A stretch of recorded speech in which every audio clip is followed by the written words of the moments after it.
Well, good evening and welcome to Tucker Carlson Tonight. It is a week that will live in infamy in the history of CNN. And if anything, it is getting worse by the day. We have not yet installed a countdown clock to the next ethics scandal. We're considering it, though. In the meantime, here is the latest. Earlier today, Project Veritas released yet another undercover video discrediting that channel.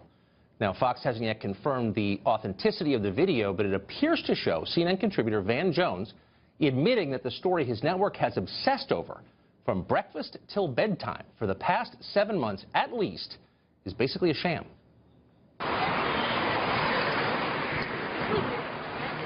Hey, man.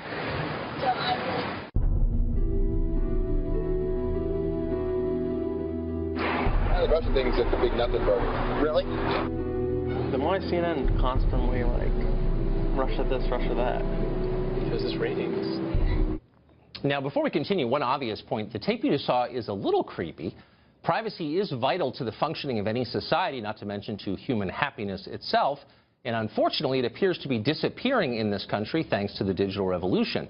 Even cable news figures ought to be allowed to have conversations on the street without worrying that their private remarks are being secretly recorded, as they now so often are. Also, by all accounts, for whatever it's worth, Van Jones apparently is a nice guy. Everyone who knows him says so. That said, how wonderfully revealing this exchange is. The Russia story is a nothing burger? Yep, we knew that. If only they admitted as much on CNN. But in private, they know it too.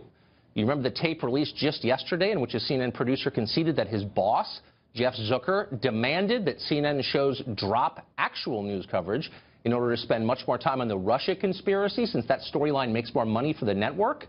It is as corrupt as you imagined it was. Meanwhile, according to the New York Post, CNN apparently had to retract last week's bogus Russia story and fire the 3 reporters who wrote it after being threatened with a $100 million libel suit from Anthony Scaramucci. He's the Trump associate who was slandered by the piece. Whoa! What is next for CNN? Well, on his show, Rush Limbaugh predicted the end may be near. Could Donald Trump be the end of CNN? What a legacy that would be. I think that's what the Trump administration is doing with many in the media. They're like cats. He's got this little red laser light and is just causing them to make fools of themselves, and everybody's laughing at them as they're crashing into walls and sofa and the floor. And that's what little Jim Acosta had happen to him yesterday. Oh. Cats to a red laser light. Awesome. Well, we don't know what's going to happen next at CNN, but whatever happens, this is clearly a network in crisis. And that happens to companies from time to time. Enron, Bear Stearns, Lehman Brothers. It's not unheard of. The question is, how does your company respond when its corruption is revealed?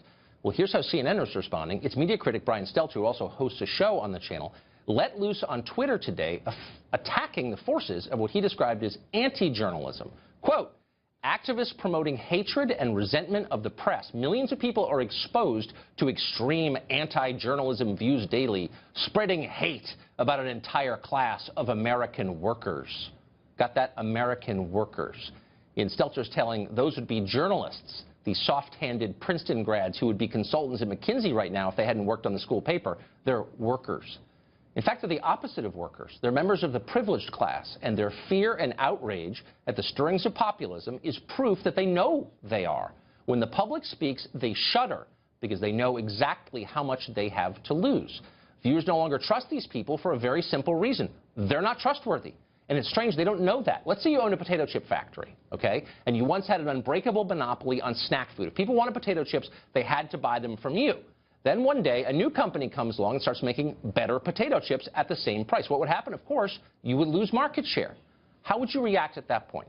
Would you try to make tastier potato chips? Or would you attack your customers as stupid and immoral, maybe go on a megalomaniacal rant about how consumers who don't like your chips are spreading hate? Well, it depends how deluded you are, I guess.